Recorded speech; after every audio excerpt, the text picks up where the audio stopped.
Démocratie et citoyenneté, en compagnie de Roland Charlebois, Simon-Pierre Savard-Tremblay et Mathieu Pelletier.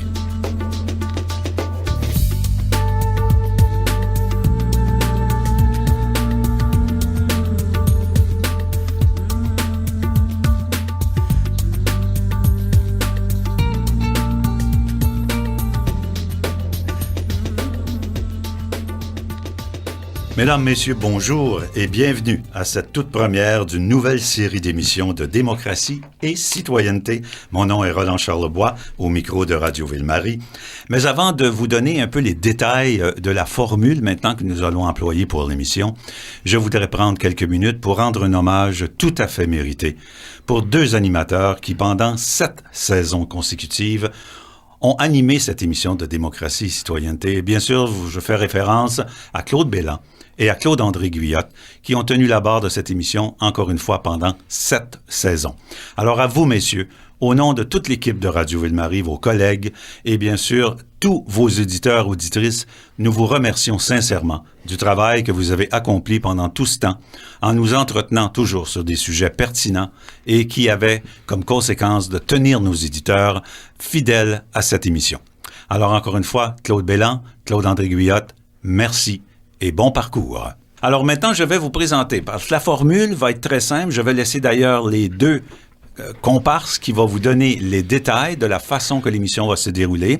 Je vous les présente dans les médias. Il s'agit de Simon-Pierre Savard-Tremblay et de Mathieu Pelletier. Messieurs, bonjour. Bonjour. Comment vous vous sentez en ce premier jour? Écoutez, il y a définitivement une certaine fébrilité en ce qui me concerne, du moins. Je vous comprends très bien, parce que nous l'avons tous, parce que nous sommes tous à la première, alors évidemment.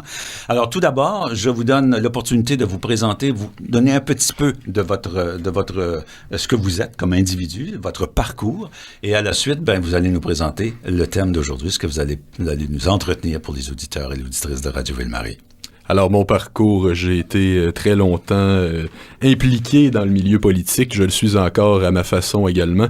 J'ai été président de l'aile jeunesse du Bloc québécois, ayant vécu l'élection historique de 2011, historique pas pour les bonnes raisons, ce qui nous concernait de notre côté, bien entendu. Je suis actuellement à la maîtrise en sociologie à l'UQAM. Je détiens un bac en sciences politiques à l'Université de Montréal.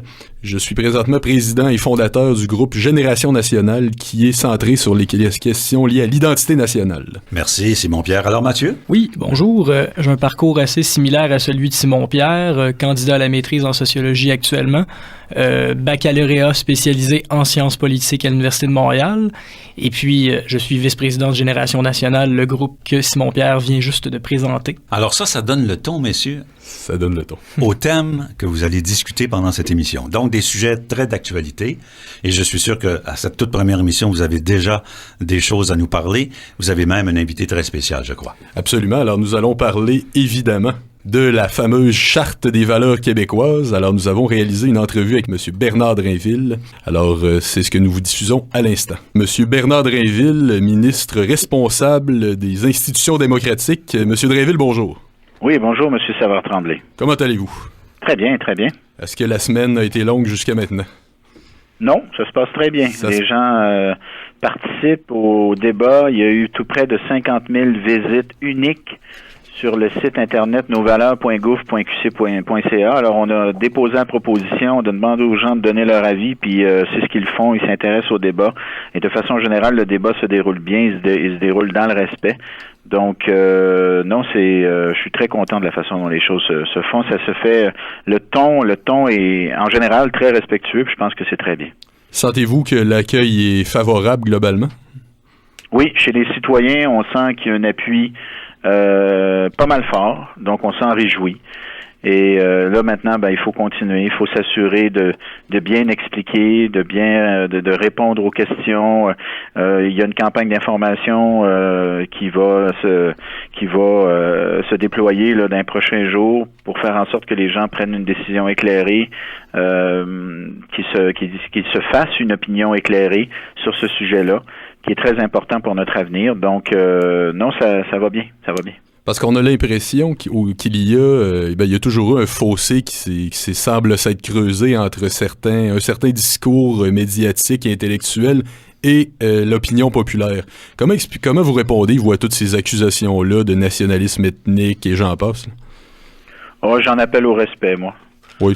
Je dis respecter le droit des Québécois de discuter de cet enjeu-là. Même si vous n'êtes pas d'accord, vous devez reconnaître qu'on a le droit comme société de se pencher là-dessus, puis qu'on a le droit de décider, le cas échéant, de se donner des règles plus claires en matière d'accommodement, d'affirmer un certain nombre de nos valeurs comme l'égalité homme-femme, puis de se donner un cadre de neutralité religieuse qui doit être réel et apparent, donc qui doit s'appliquer pour l'ensemble des représentants et représentantes de l'État. Si l'État est neutre, les représentants de l'État doivent l'être aussi. Donc c'est un débat profondément démocratique et je demande aux gens de nous respecter même s'ils ne sont pas d'accord.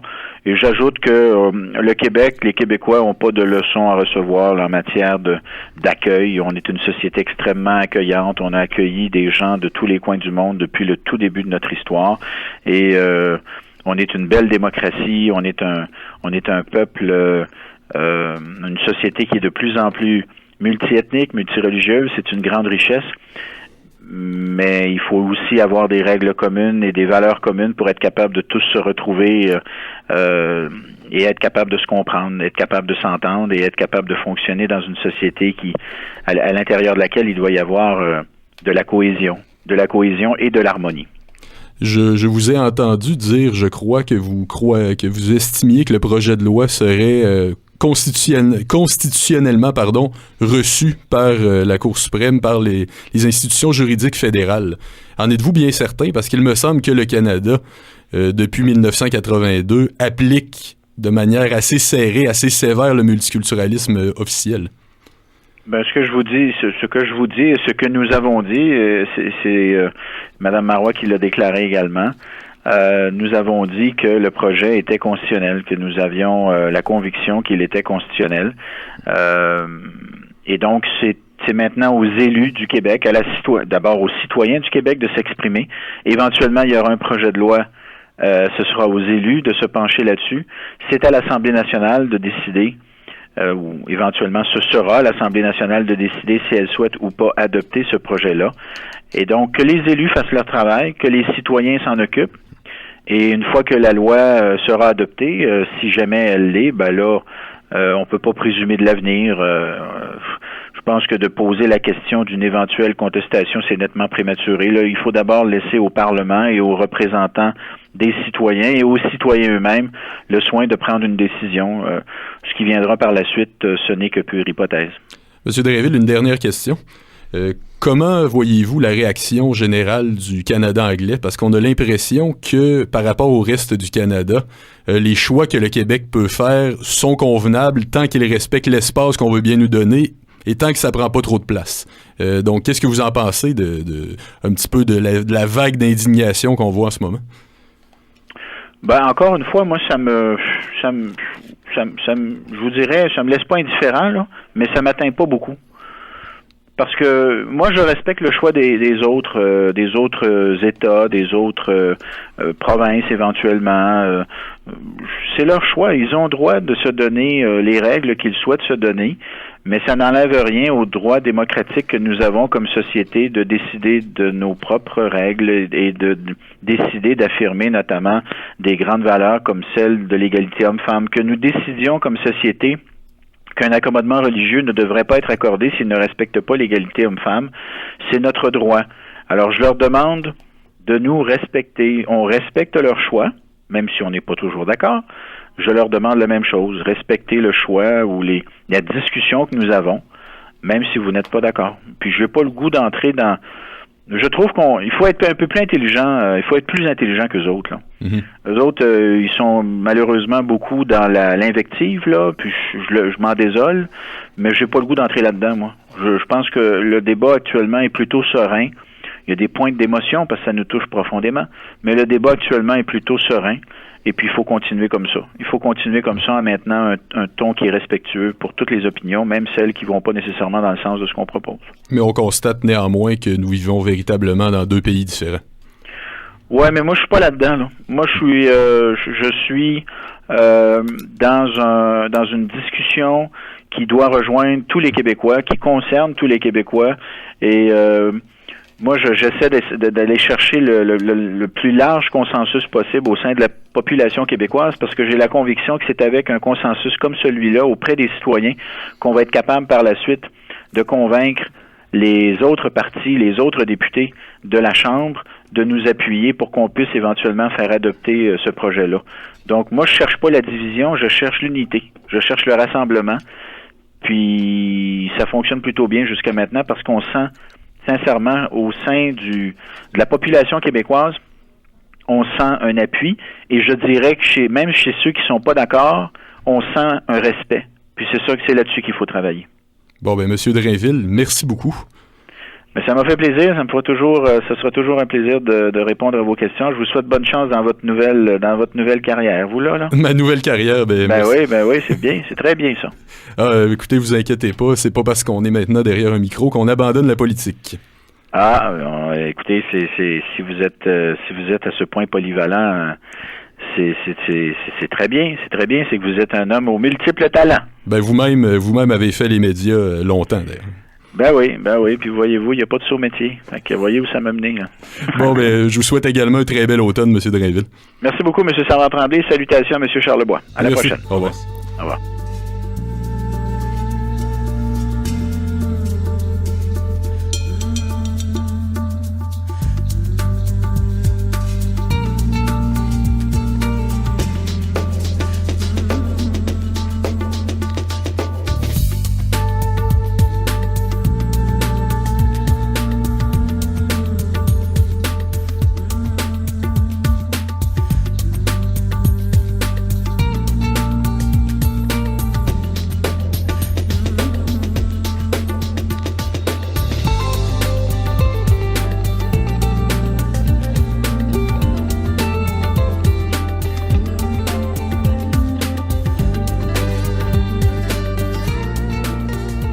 Excellente entrevue, Simon-Pierre Savard-Tremblay, bien sûr. J'ai compris dans les propos de M. Drainville qu'il était très confiant. Et avant de continuer avec toi, Simon-Pierre, j'aimerais aller à Mathieu Pelletier, qui est aussi avec nous et qui va débattre des sujets avec nous. Mathieu, comment avez-vous perçu M. Drainville dans ses propos? Est-ce que pour vous, c'est convaincant, il est calme, il est serein par rapport à cette charte des valeurs québécoises? Oui, effectivement, oui, c'est assez convaincant. On a vu que M. Drainville maîtrisait bien son sujet, maîtrisait aussi dans une certaine mesure un certain discours qu'on pourrait dire un peu plus républicain. D'ailleurs, c'est ce que j'ai voulu faire pour commencer, un peu susciter la discussion. On entend plusieurs voix dans les médias. Déjà là, ça fait couler beaucoup d'encre. Puis j'ai voulu faire une petite typologie, en fait, des discours qu'on entend pour y voir plus clair, tout simplement. Donc, le discours qu'on entend beaucoup par rapport à la Charte des valeurs québécoises, un discours critique, c'est celui de la critique multiculturaliste. On disait, Raymond Aron, il y a de cela quelques décennies, disait que l'opium des intellectuels, c'était le marxisme. Aujourd'hui, l'opium des intellectuels dans les départements de sciences sociales, c'est le multiculturalisme.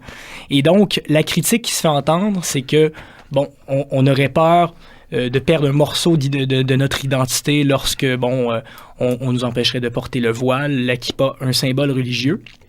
Donc, il y a un accent qui est mis beaucoup sur l'authenticité, la transparence, une certaine difficulté à admettre qu'il y a une frontière entre public-privé, entre la vie publique et la vie privée. On voit quand même qu'il y a une certaine critique de l'institution. On voit qu'il y a un certain refus de compartimenter les domaines de la vie. Je dois être la même personne au travail, à l'école, dans ma famille, dans ma vie intime. Donc, à la base de cette critique-là, il y a... elle trouve racine essentiellement dans ce qu'on appelle la contre-culture. La contre-culture, c'est un mouvement critique des institutions et critique beaucoup de la norme. Des normes, en fait, qui découlent des institutions traditionnelles, le travail, l'école, la nation, et de l'autorité qui va en découler aussi beaucoup. Donc, c'est vraiment la clé pour comprendre la critique multiculturaliste. Donc, dans cette critique-là, oui, beaucoup une peur de la norme, beaucoup une peur, qu'elle va associer à la tyrannie de la majorité, politiquement. Donc, il y a un accent conséquemment mis sur les droits individuels. Donc, évidemment, la critique multiculturaliste réfère beaucoup au multiculturalisme canadien dans une certaine mesure. Donc, un autre discours qu'on a entendu, peut-être un peu moins, c'est les tenants de la laïcité stricte. On a vu, certaines lettres dans certains grands journaux. On peut en penser au Devoir. Donc, pour eux, les tenants de la laïcité stricte sont globalement satisfaits de la Charte des valeurs québécoises, mais elle n'irait pas assez loin. Ils réclament, le retrait de certains symboles religieux associés au passé catholique du Québec, le crucifix de l'Assemblée nationale, etc. Et pour terminer, on a vu aussi un certain discours républicain, nationaliste, celui qu'on peut associé dans une certaine mesure au Parti québécois, quoiqu'il n'a pas été nécessairement maximalement dans cette direction-là, mais on voit un peu les prémices de ce discours-là, donc mettre l'accent sur les règles du vivre ensemble, un souci de préserver un monde commun en régime démocratique dans le monde politique. Donc on peut dire jusqu'à un certain point que c'est plus en phase avec un certain conservatisme identitaire, qu'on peut associer d'ailleurs à son électorat cible, l'électorat bleu. Donc, c'est ça. J'ai voulu recenser les différents discours. Donc, on peut commencer. Alors, deux choses. Merci, Mathieu. Simon-Pierre, évidemment, Mathieu nous a élaboré sa pensée à partir de cette charte des valeurs québécoises. J'aimerais aussi que vous nous commentiez ce que Mathieu a dit, mais aussi, j'aimerais, dans un deuxième temps, est-ce que cette charte des valeurs québécoises, croyez-vous que c'est un peu une charte d'intellectuels? Une charte d'intellectuels? Ben écoutez, je ne suis pas certain de savoir comment prendre votre question, mais je vais vous répondre de la manière dont je la prends. Alors, c'est-à-dire une charte d'intellectuels, je vous dirais, et je vais également faire écho à ce que Mathieu a dit, le multiculturalisme qui serait cet opium des intellectuels aujourd'hui, je le mets peut-être dans une catégorie plus large qui est celle du droit de l'hommisme. C'est-à-dire une espèce de tendance qu'on a aujourd'hui dans nos sociétés politiques de plus en plus évidées, des sociétés qui se dépolitisent, justement. Certains, surtout au niveau du discours officiel, au niveau de la classe qu'on pourrait catégoriser d'élite, on sent de plus en plus qu'on n'est plus capable de voir la société qu'en termes de droits individuels. Donc ces gens-là nous semblent allergiques au concept même de choix de société, au concept même de collectif. Donc, l'argument qu'on entend le plus souvent possible, c'est en quoi est-ce que ça vous dérange, vous, personnellement, qu'une fonctionnaire, puisse avoir son voile ou puisse avoir sa kippa, etc. Alors, en quoi est-ce que ça vous dérange, vous, personnellement? En tant que tel, la question ne devrait pas être là. La question, ça devrait être qu'est-ce qu'on veut pour notre État? Qu'est-ce qu'on veut que notre État soit? Qu'est-ce qu'on veut que ses représentants projettent pour, justement, se faire les porte-paroles de l'État.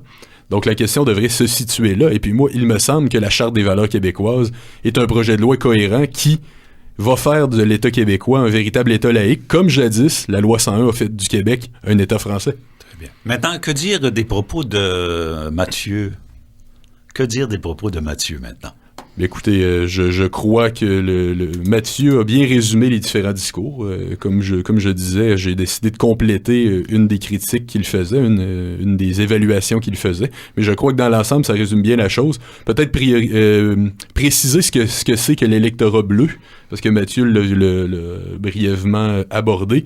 À mon sens, et Mathieu me dira s'il est d'accord ou s'il ne l'est pas, je crois que c'est un petit peu l'électorat qu'on pourrait associer aux banlieues nord-sud de Montréal, aux régions. Un électorat qui est encore très attaché à certaines valeurs plus traditionnelles, ce qui n'en fait pas, bien sûr, une espèce d'électorat néo-créditiste. Là. Le but n'est pas de les caricaturer, mais c'est un électorat encore attaché à ses traditions, à sa culture. Et puis, moi, je crois en soi que c'est un électorat qui a des valeurs authentiquement nationales. Oui, tout à fait. Du point de vue de la question nationale, c'est un électorat qui va être plus proche, d'une position autonomiste. C'est un électorat qui va peut-être être un petit peu plus critique, un certain conservatisme fiscal dans une certaine mesure, un attachement à des valeurs de proximité, un attachement aussi à certaines figures d'autorité sans y aller maximalement. J'ai parlé de la contre-culture tantôt.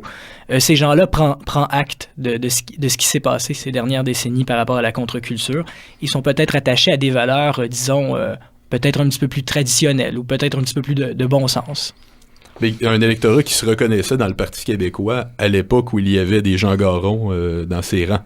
Aujourd'hui, c'est un électorat qui a malheureusement en partie, je crois, échappé à ce parti-là et qui est tenté par la CAQ, qui a été tenté par l'ADQ hier et avec lequel le PQ en ce moment a une chance unique de reconnecter.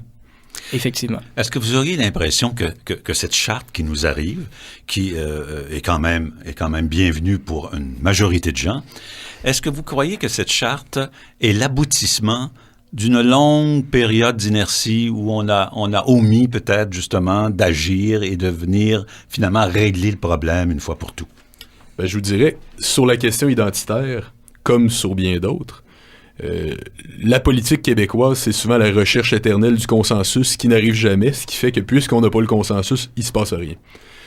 C'est malheureusement comme ça que ça se déroule depuis trop longtemps.